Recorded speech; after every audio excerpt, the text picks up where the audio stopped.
Hello, Betty Croswick here. I know COVID has been so hard on everybody, and young and old alike. It's the pits. It's just awful.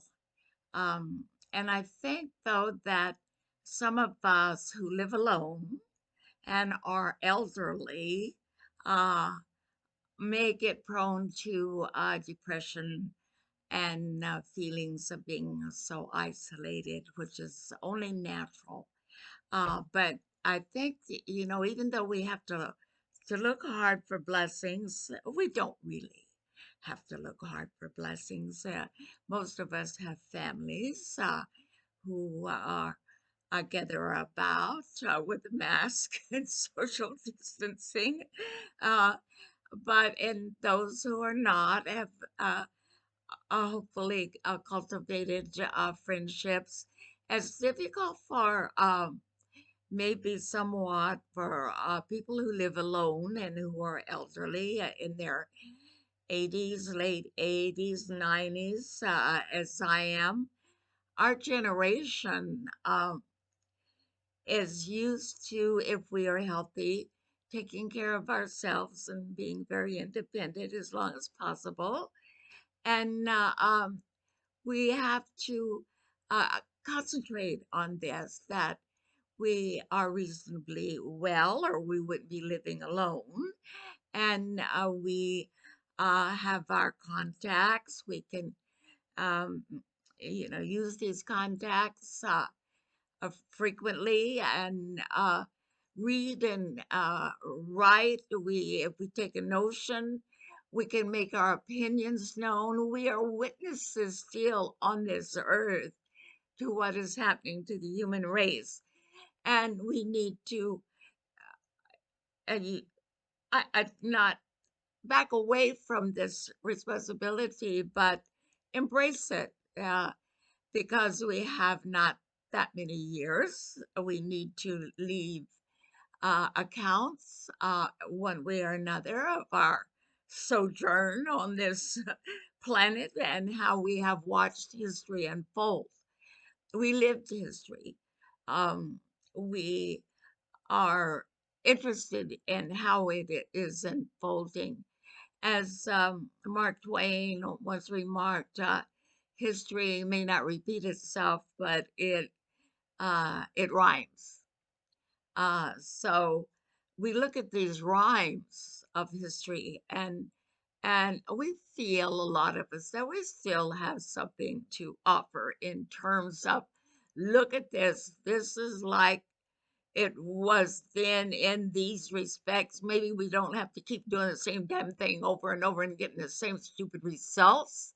At one point, we're going to have to do something radically different with humans and their emotions and their need for feeling validated and for their need to stop destroying the bloody earth.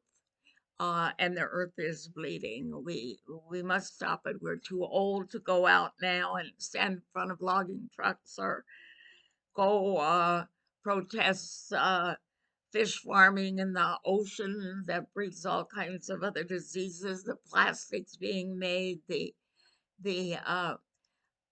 oil wells, the fracking that's killing them. We need to be able to say, look, we cannot do this anymore because this is just going to eradicate the human race altogether. Now, people say, oh, well, that's a little hyperbole. That's going over the top. No point in being melodramatic. It isn't melodramatic at all. Not at all. And so, elders, I think we have, way by George, have a right, like anybody else, to uh, say, look, this has got to stop. It's too insane, and we want to try to stop it. Um, but if it's beating our heads against the wall, so what? We tried, and Mother Nature will have her way if she's sick of the patriarchal structures of this earth that are not satisfied unless they uh, digged up everything, polluted everything, and killed everything, then she will simply kill us. She's reasonable. She's not unreasonable. Um, Patriarchy is unreasonable. Think they can do this and never have to face any responsibility for it. However, the economy right now is crazy. So I want to just go over this briefly.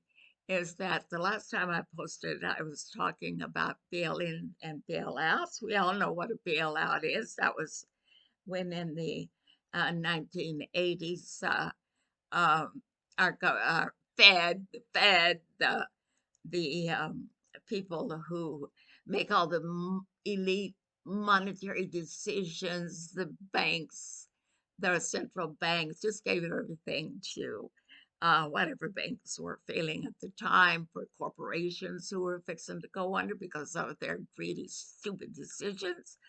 And that's what happened, and people resented it very much, and also made their feelings known.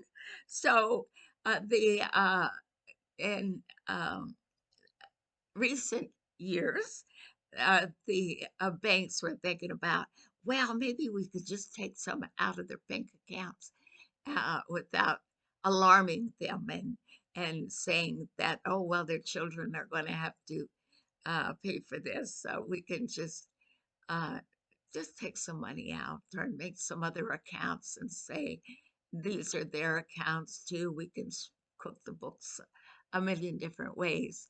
However, now the big elite bankers in Europe have come up with another program that looks like it may be a better one in some ways, but is scary in others. The it's called the Great Reset, and it has to do with how back in 1944, after the Second World War, uh, first, the second, um, it was decided by different countries and their banking systems, their central bankers, that they would have not have, as they have been having uh, um, trouble because of so many of the other countries who were so devastated after the war, that they would have a new way of doing the money. And what it amounted to was US would be the basic currency of the world, the American dollar, and the other nations would have to trade through the US dollar to buy and sell things. And it was a really easy deal um, for the US, and they could push us through because they had the goal at the time. I don't know what they have now, but at the time they had enough gold to push this through because they could say, well, the gold is backing the US dollar too, so no worries, no worries. But in I think it was 1970, 71, Nixon said, oh, well, no more gold backing for the American dollar. The American dollar is strong enough on its own. We're going to take away the gold backing, and the US dollar is just going to be um, on its own as the fiat currency of the world. So that was called Bretton Woods number one. And then when uh, Nixon took off the gold from the American dollar in 1944, that's when hell broke loose in the monetary system altogether, because now banks no longer, well, they had a kind of a fractional reserve system, which they were supposed to have so much money in the bank before they could make a loan, but that got watered down and watered down. So after a while, it was no longer even applicable. And so this left the banks free to uh, take money, just to take the money that was given to them by uh, reserve uh, fortunes and uh, just spend it as they please. It became a lottery system, or rather a roulette game, where they would take risk on where they would put the money, what treasuries they would buy, when they would buy them, if they would buy them, the stocks they would buy with depositors' money, and then that is out of control now. It's totally out of control, as 2008 um, uh, testified to.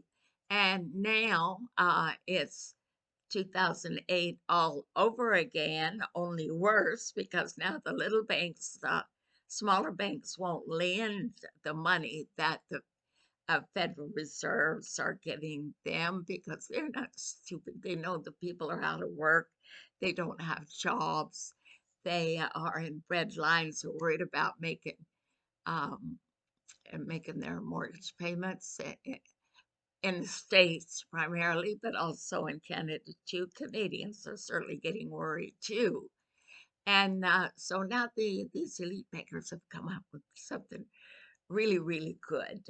Well, maybe a part of it, I think, is reasonable, because what they're going to do, what this great reset is that they're going to give everybody what they call a wallet. And this wallet is going to be where you keep your money. It's going to be digital currency, no more dollar bills or coins. No, that's going out. All money is going to be digital, and the government will has to, and I don't see how they can avoid actually seeing that they're going to have to give some sort of guaranteed annual income, because you can't leave people hungry. You can't leave people homeless without them figuring out a way to go find some pitchforks. And there'll be in lots of trouble in the streets. So they have had to find some way to feed, clothe, and shelter Canadians. And I don't blame Trudeau for this situation necessarily, although it was his father that made our public bank, would have saved us from this great reset if he hadn't, Elliott Trudeau hadn't turned it into public bank with their compound interest. Nevertheless, that's done. The chances of uh, Justin undoing this are really the chances of a snowball in hell. But we can still think about it and bring it up and ask why we can't go back to having a public bank instead of all private banking systems. Anyway, this is what is in store for us. Now, it will be great for people to have enough money and assurance of enough money to eat and clothe and educate and have um, assured housing. However, what it means is citizens giving up their freedom to the government. The government then will have a thumbprint on everything, every dollar you get, or every digital currency you get, what you do with it, what you spend it on, what you save, why aren't you saving? No, we changed our mind. We don't want you to save. We want you to go out and spend it. So do spend it, or you won't get any more. Or you've got to save some of it, or you won't get any more. They can do as they please with messing with your head about the money you will be getting from what used to be uh, uh, a healthy Uh, well, no use, you know, pining over what used to be. Okay, and this is now, and this is what we're looking forward to. What our children are looking forward to. It's going to be like China, as a China watcher in a sort of haphazard way. I have become aware that China has done this digital thing years ago. They have now perfected it. You can hardly buy anything in China with anything other than your digital currency. And I've heard some visitors talk about being over there and they didn't have this digital Chinese thing on their phones. So the people would just give them whatever it was. I suppose they wouldn't give them anything extraordinarily expensive, but fruit, vegetables, small things. Just take it. We don't do have currency over here anymore. So that's what we are looking at is we're going to be like the Chinese people. We're going to be well taken care of. We will have what we need to live, except real freedom. And we have got to seriously think about this, the freedom to paddle our own canoes, to uh, say what we want to say, to think what we want to think, to bring the government up short if we think they deserve some shorting. Uh, so anyway, this brings us into, or me into, of what's called the fourth turning. And I'll talk some more about this Great Reset in connection with the fourth turning next time. Thank you, Betty.